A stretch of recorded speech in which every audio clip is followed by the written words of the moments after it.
In this video, I will show you how to change the internal battery in this Jeep Patriot key fob.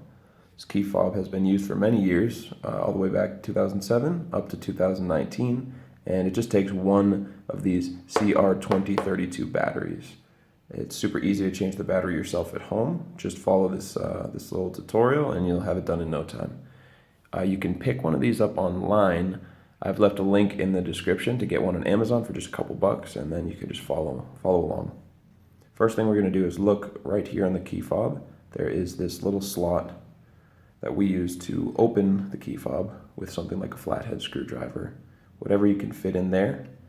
All we want to do is just insert and give a little twist until we have started to separate the two halves of the key fobs, and you can just pull it apart now, or I like to go down the opening, twisting. Just trying not to damage the key fob. And then you will pull these apart. We will see what's inside. You can set this aside now, and the battery is right under here, so we just want to carefully remove this rubber component that has the circuit board under there. Set that aside. And now all we need to do is just put our tool beneath the battery and lift up like that.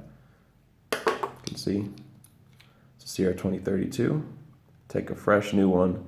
Make sure this positive side goes face down, just like this. And just click it into place.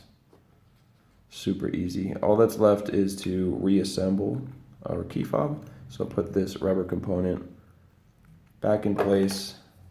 Put this on top, make sure everything lines up and fits, and you just click it back together and you're done.